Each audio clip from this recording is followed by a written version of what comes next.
सभी को नमस्कार।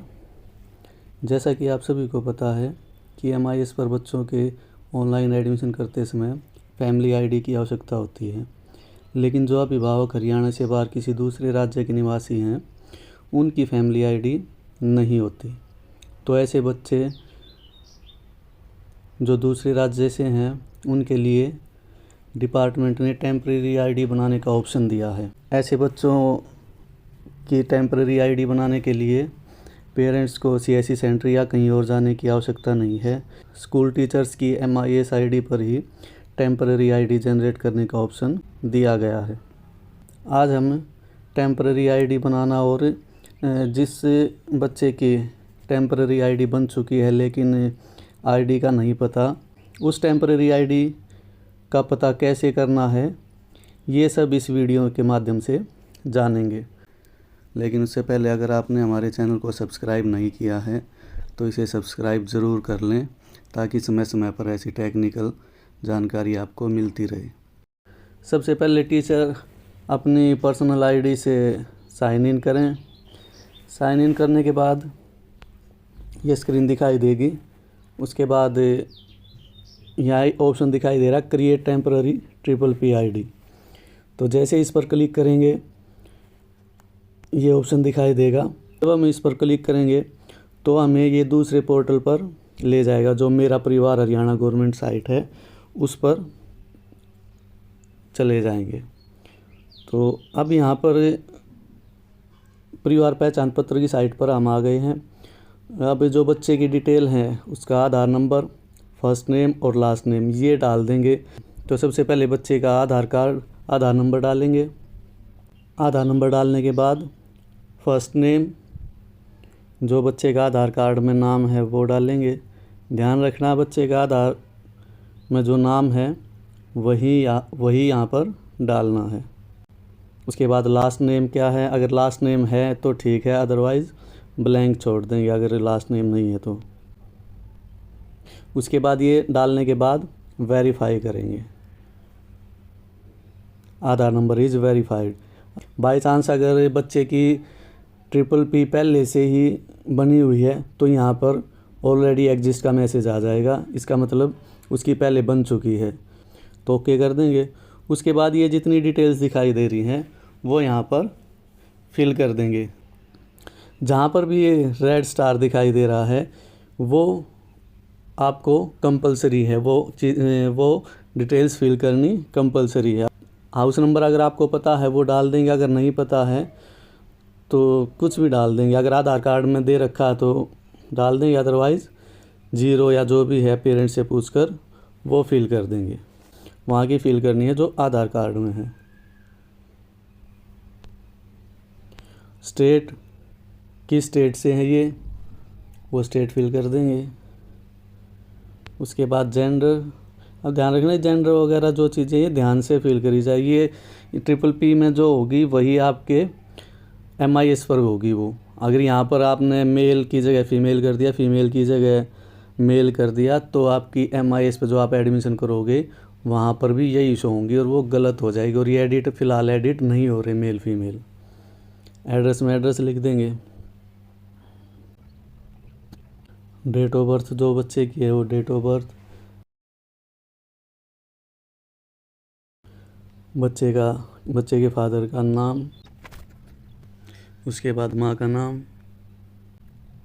मैरिटल स्टेटस, कास्ट, इस दिव्यांग, स्टूडेंट दिव्यांग है या नहीं है, यस नो कर देंगे जो भी है। उसके बाद प्लेस ऑफ बर्थ, हरियाणा या आउटसाइड हरियाणा, आउटसाइड हरियाणा है, कब से रह रहे हैं वो ईयर, बैंक अकाउंट है या नहीं है, अगर बैंक अकाउंट है तो येस कर देंगे। उसके बाद बैंक की डिटेल फिल करनी है, अगर नहीं है तो आई एम नॉट विलिंग कर देंगे।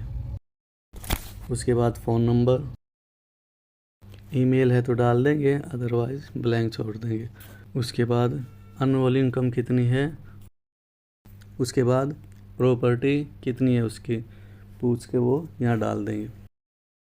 क्वालिफ़िकेशन क्या है, स्टूडेंट का कर रहे हैं, बिलो प्राइमरी है या प्राइमरी, वो यहाँ डाल देंगे। इंगेजमेंट में क्या काम करते हैं, स्टूडेंट हैं। इनकम टैक्स पेयर है नहीं, स्टूडेंट है तो टैक्स पेयर नहीं होगा, पैन कार्ड भी no, freedom fighter no, government employ no. उसके बाद आ जाता है document uploaded, select date of birth या एज प्रूफ।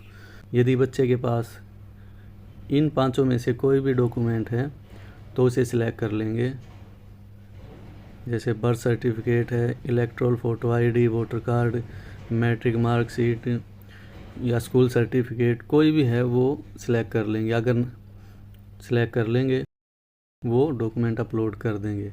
बाई चांस अगर बच्चे के पास इनमें से कुछ नहीं है तो ये सिलेक्ट करने की आवश्यकता नहीं है। देख रहे होगे यहाँ पर स्टार का साइन नहीं है, यानी कि ये कंपलसरी नहीं है। उसके बाद सेव पर क्लिक कर देंगे। ये बच्चे की टेम्पररी आईडी जनरेट हो गई। अब अगर मान लीजिए इनकी बहन या भाई कोई दूसरा भी है जिसकी हमने जनरेट करनी है तो अलग से करने की ज़रूरत नहीं है। ये दिखाई दे रहा ऐड मेंबर, यहाँ पर ऐड मेंबर कर देंगे और उसी तरह से सारी डिटेल फिल कर देंगे और लास्ट में जाकर सभी डिटेल फिल करके वेरीफाई कर देंगे। यहाँ पर ध्यान रखना है, जब भी हम कोई मेंबर ऐड करेंगे तो जो पेरेंट्स जो इस फैमिली आईडी में जो भी फ़ोन नंबर दिया है उस फ़ोन नंबर पर एक OTP जाएगा और उसके बाद ही दूसरा मेंबर ऐड होगा। तो ये तो था प्रोसेस नई PPP यानी family ID, temporary family ID कैसे जनरेट करनी। उसके बाद कई बार क्या प्रॉब्लम आती है, हम PPP जनरेट कर रहे हैं और लास्ट में जब हम जनरेट करने का फाइनल प्रोसेस होता है उस टाइम पर एरर आ जाता है और हम दोबारा से PPP जनरेट करते हैं तो वहाँ पर आ जाता है ऑलरेडी एग्जिस्ट, यानी कि उसकी पहले ही PPP बन चुकी होती है और हमें उसका पता नहीं होता टेम्पररी आईडी का। तो इसके लिए डिपार्टमेंट ने एक और ऑप्शन दिया है जिससे हम बच्चे के आधार कार्ड से उसकी टेम्पररी आईडी सर्च कर सकते हैं। उसके लिए आप MIS ID ओपन करिए, उसके बाद स्टूडेंट मैनेजमेंट और ये फ्रेश एडमिशन, जहाँ हम नया एडमिशन करते हैं वो ऑप्शन सिलेक्ट करेंगे और सबसे पहले ही ऊपर दिया गया है सर्च टेम्पररी PPP। यहाँ क्लिक करेंगे और बच्चे का आधार नंबर डाल देंगे, सर्च करेंगे तो उसके बाद यहाँ पर ये देखिए आपकी यहाँ पर PPP टेम्पररी PPP उस बच्चे की दिखाई दे जाएगी। तो इस तरह से आप खुद ही स्कूल में अपनी आईडी से बच्चे की PPP जनरेट कर सकते हैं। आशा है आपको इस वीडियो से हेल्प मिली होगी। धन्यवाद।